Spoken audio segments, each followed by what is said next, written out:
Hey everyone, আমি Jayashree and welcome back to Jayashree's world. এটা ছিল আমার ফার্স্ট ম্যারেজ অ্যানিভার্সারির দিন। দেখতে দেখতে কিভাবে পুরো একটা বছর কেটে গেল বুঝতেই পারলাম না। অনেকটা ভালোবাসা, রাগ, অভিমান সব কিছু মিলিয়ে বছরটা একটু তাড়াতাড়িই চলে গেল। আর এদিকে সমস্ত ডেকোরেশন কমপ্লিট হয়ে গেছে, আর এখন আমার সেরকম কোনো কাজ নেই, ওদিকে সমস্ত আয়োজন চলছে। আর আমি আজকে তোমাদের সাথে শেয়ার করব আমার অ্যানিভার্সারি মেকআপ লুকটা। যেহেতু নিজের বাড়িতেই ছোট করে অ্যানিভার্সারিটা সেলিব্রেট করলাম, সেজন্য এই বেলুনগুলো দিয়েই ডেকোরেশনটা কমপ্লিট করে নিয়েছিলাম। কেমন লেগেছে জানিও। আর এদিকে দেখো, আমি একা একা মেহেন্দি টেন্দিও পরে নিয়েছিলাম। তো চলো দেরি না করে রেডি হয়ে নিই ঝটপট। তো ফার্স্টে আমি বায়োটিকের একটা ময়শ্চারাইজার লাগিয়ে নিলাম, যেটা আমি রেগুলার ইউজ করে থাকি।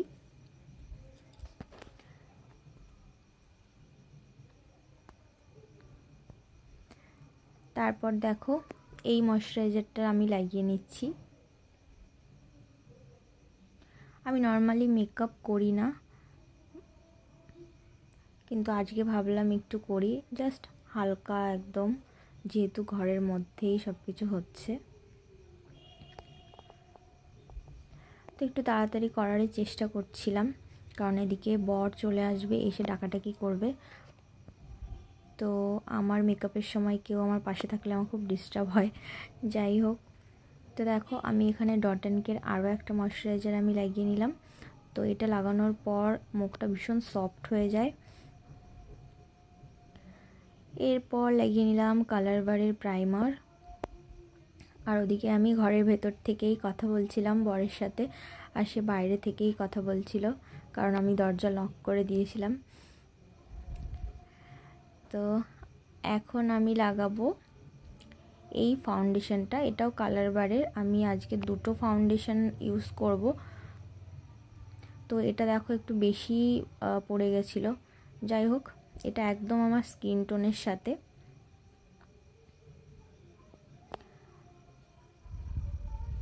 তো এটা দিয়ে আমি পুরো বেসটা কমপ্লিট করে নেব।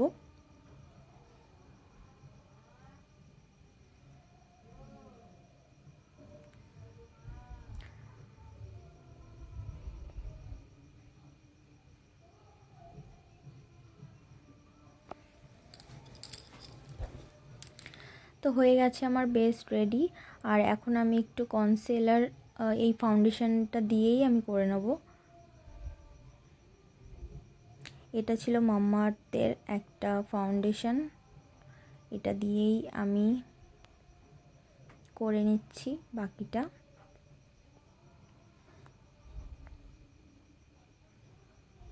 তো হয়ে গেছে মোটামুটি ব্লেন্ড করা। এখন আমি আই মেকআপটা করব।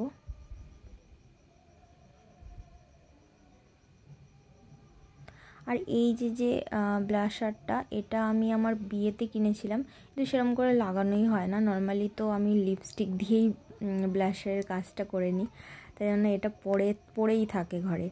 তো দেখো আমি ওটা লাগানোর পরেও এই যে আমার লিপস্টিক দিয়েই আমি করে নিচ্ছিলাম, মানে এটা না হলে আমার হয় না। আর এদিকে একটু বেশি লেগে গেছিলো, বাট কোনো ব্যাপার না, সেটাও ম্যানেজ করে নিয়েছি। দেখো এখন ঠিক লাগছে না? তো এদিকে এই প্যালেটটা দিয়েই আমি আজকে একদম লাইট একটা আই মেকআপ করে নেব, তোমরা দেখতেই পাবে। তো ফার্স্টে আমি একটা ব্রাউন কালার নিয়ে আমার চোখের ওপরে দিয়ে নিলাম। এরপর আইব্রোটা করে নিচ্ছি, কাজল দিয়েই করে নিচ্ছি, কারণ এখন অত টাইম নেই।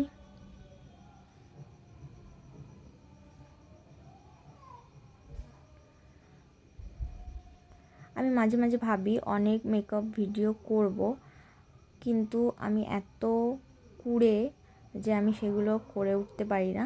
যাই হোক, আজকে একটু ইচ্ছে হলো যে তোমাদের সাথে একটু আমার মেকআপ ভিডিও শেয়ার করি আজকের লুকটা, সেজন্যই করছি।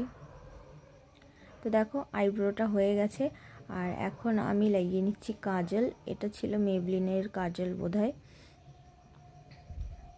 তো কাজল লাগিয়ে আমি একটু স্মাচ করে নেবো, ব্যাস হয়ে যাবে। সেরকম কিছু করব না, কারণ আমার কাজল পরতে খুব বেশি ভালো লাগে না, আমি নর্মালি পরিও না। আর দেখো আই শ্যাডো এবার যেটা করছি, আমি একদম ওপরে একটা হালকা শিমারি একটা কালার নিয়ে ওপরে নিজের আঙুল দিয়েই লাগিয়ে নিয়েছি। তো মোটামুটি হয়ে গেছে আমার আই মেকআপটা। এখন আমি একটু আইলাইনারটা দিয়ে দিলাম। এরপর আর কিছুই না, মস্কারাটা দিয়ে লিপস্টিক লাগিয়ে নিলেই হয়ে যাবে, একদম সিম্পল। আর আমার মানে অত হেভি মেকআপ পছন্দই না। দেখো মেকআপের পরেও দেখতে পাবে আমার মুখে কতগুলো দাগ আছে, কতগুলো কি আছে, সবই ভিজিবল হচ্ছিল।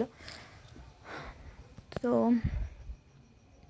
এটাই আমার কাছে ঠিক লাগে, অতিরিক্ত মেকআপ আমার ভালো লাগে না। আর আমার সাথে মনে হয় যে আমার যায়ও না, আমার সাজাতে ভালো লাগে, সাজতে একদম ভালো লাগে না। যাই হোক, আমি রেডি হয়ে নিয়েছি, দেখো বাকিটা আমি তোমাদের দেখাতে পারলাম না। তারপর আমি এই শাড়িটা পরে নিয়েছিলাম। আর এরপরে এখানে আমরা সবাই মিলে খুব সুন্দর সুন্দর ফটো তুলে নিয়েছিলাম। আর এখানে আমার বাবা আমাকে বলে দিচ্ছিল যে এভাবে না এভাবে দাঁড়া। তো বাবা আমার ফটো তুলছিল, খুব মজা হচ্ছিল। আর এই লুকে আমাকে কেমন লাগছে বলো। আর এই শাড়িটা আমি আমার বরের পছন্দে পরেছিলাম, কারণ আমি দুটো শাড়ি চুজ করে রেখেছিলাম অ্যানিভার্সারিতে পরবো বলে। আর এই শাড়িটা ছিল আমার বরের পছন্দ, সেজন্য এই শাড়িটাই পরে নিয়েছিলাম। আর এরপর পরিবারের সাথে অনেক ফটো তুলে নিয়েছিলাম, কারণ এখনও কেক কাটিংয়ের অনেক দেরি ছিল। আর এদিকে এইটা হলো আমার ভাই, তো ভাইয়ের সাথে ফটো তুলে নিয়েছি। আর এরপর চলে এসছে এই যে আমার বর, খুবই ব্যস্ত, অনেক কাজবাজ করছিল সেদিন, রেডি হওয়ার যেন টাইমই পাচ্ছিল না। যাই হোক, এরপর সবাই মিলে ফটো টটো সব তুলে নিয়েছি। আর এই হলো আমার বাবা মা, আমরা। তো এরকম মুহূর্ত খুব কমই আসে যেখানে আমরা সবাই মিলে একসাথে ছবি তুলতে পারি। আর যখন এই মুহূর্তগুলো আসে আমি মিস করি না, চেষ্টা করি সবাই মিলে এই মুহূর্তগুলো ধরে রাখার। তো আমার এই লুকে অনেকক্ষণ থাকার পর আমার মনে হলো যে এই শাড়িটা বড্ড ভারী। আর আমি যে আর একটা লুক ভেবেছিলাম, আর একটা শাড়ি চুজ করে রেখেছিলাম, তো সেটা হলো এই যে এই শাড়িটা পরারও খুব ইচ্ছে ছিল। তো তারপর দেখলাম যে আমার বড় লাল পাঞ্জাবি পরেছে, আর আমার সাথে ওই শাড়িটা পরে সেরকম ম্যাচিং হচ্ছিল না। তো আমি এই লাল শাড়িটা আবার পরে নিয়েছিলাম লাস্টে। তো দেখো, তোমরা আমায় বলো যে কোন লুকটা তোমাদের বেশি ভালো লেগেছে, কোন শাড়িটা পরে আমাকে বেশি ভালো লেগেছে। তো আমার তো এই শাড়িটা পরে আমার নিজেকে বেশি ভালো লেগেছে, আর পরেও অনেক বেশি কমফোর্টেবল মনে হচ্ছিল।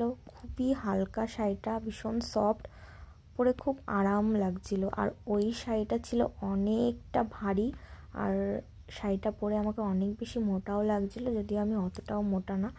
যাই হোক, আমার বরের তো আমার দুটো লুকই খুব পছন্দ হয়েছে। আর এই শাড়িটা পরে আমি বেশি খুশি ছিলাম এই কারণে যে আমার টোটাল থিমের সাথে ম্যাচ করে গেছিলো, আমার বরের সাথে ম্যাচ করছিলাম। তো যাই হোক, কেমন লাগছিল আমাকে সেদিন সেটা অবশ্যই কমেন্ট করে জানিও। আর এদিকে আমার বর আমার জন্য এই ফুলটা এনে দিয়েছিল, মাথায় গুজে নিয়েছি। তো এখন মোটামুটি সবাই চলে এসছে, আর এখন হবে কেক কাটিং। আর যেটা হয় অ্যানিভার্সারিতে সেটা হলো মালা বদল। কিন্তু এর মধ্যে একটা গল্প আছে। আমার বর এতটাই লাজুক, আর এইসব ফর্ম্যালিটির ঠিক তার অতটাও পছন্দ না, মানে অতটা কমফোর্ট ফিল করে না। সেই জন্য কিছুতেই রাজি হলো না যে আবার মালা বদল করার জন্য। তো মালা কিছুতেই আনাতে পারলাম না। তো যাই হোক, আমারও একটু কেমন একটা লাগছিল, তো আমিও আর বেশি জোর করলাম না। আর এই শাড়িটার সাথে আজকে আমি এই জুয়েলারিগুলো পরেছি। তো আমার তো ওভারঅল এই লুকটা খুবই ভালো লেগেছে। তো চলো এবার কেক কাটিং করে নিই, যেটা মেইন অ্যাট্রাকশন আজকের দিনে। তো দেখো এদিকে সবাই চলে এসছে আর ওদিকে কেকও চলে এসছে। চলো ফার্স্টে তোমাদের কেকটা দেখাই। তো কেকটা ছিল আমার পছন্দের, তো তোমরা বলো কেমন হয়েছিল কেকটা।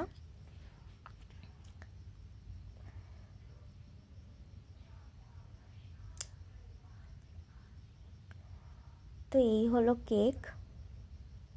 কেকটা আগের দিন আমি অর্ডার দিয়ে এসেছিলাম, আজকে ভাই আর বর গিয়ে নিয়ে এসেছিল। তো এটা ছিল একটা রেড ভেলভেট, তার মধ্যে কিছু এদিক ওদিক করানো হয়েছিল।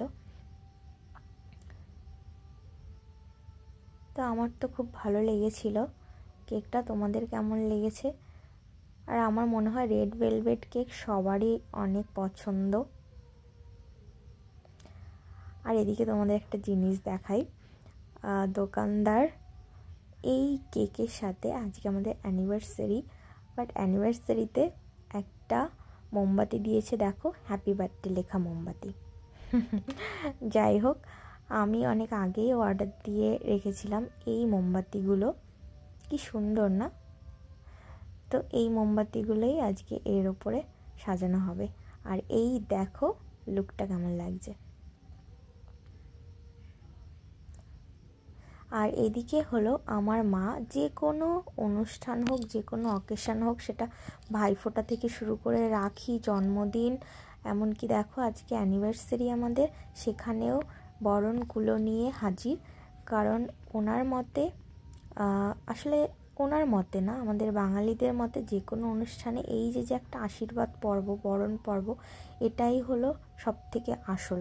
তো আমিও আর এইগুলোতে মানা করি না, তো যে যেটা করে শান্তি পায়। তো দেখো এখানে আমাদের আশীর্বাদ করছে মা, ফার্স্টে করলে, এরপর বাবা করেছে। তো এই যে বাবা ওকে আশীর্বাদ করে নিচ্ছিল।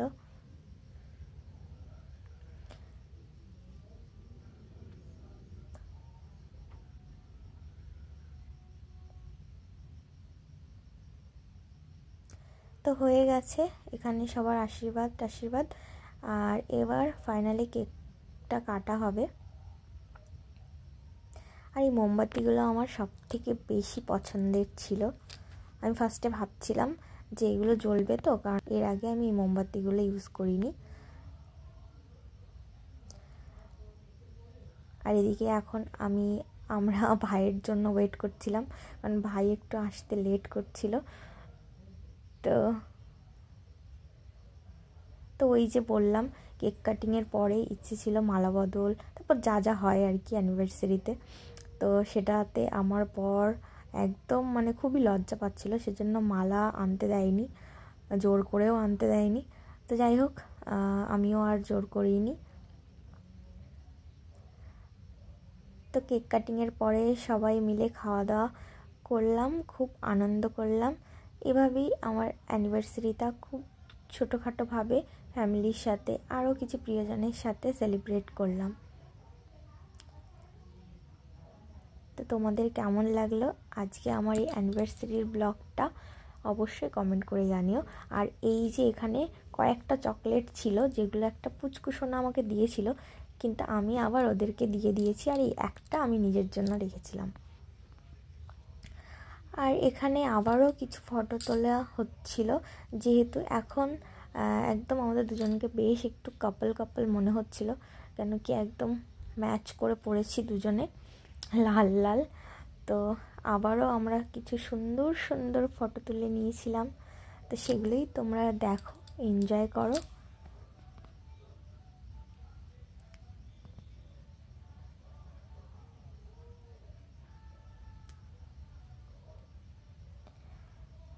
তো এদিকে আমার বর আমাকে কেক খাইয়ে দিচ্ছিল।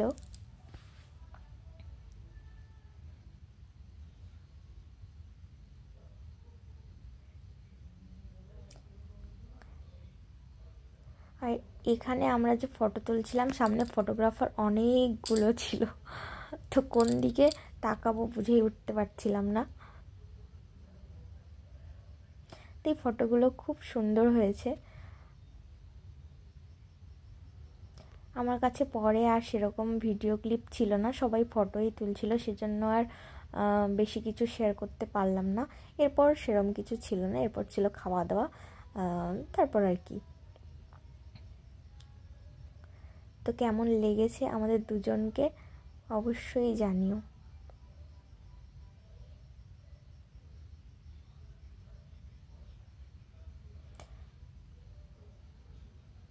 আর আমার বর হলো একটা রামগরুরের ছানা, খুব কমই হাসে, মানে ওর মনে হয় হাসতে মানা, তো অনেক কষ্টে ওকে হাসানো হয়। যাই হোক, আর আমি তো হাসতেই থাকি অকারণে। তো এই ছিল আমার অ্যানিভার্সারির ছোট্ট একটা ব্লগ। কেমন লাগলো অবশ্যই জানিও।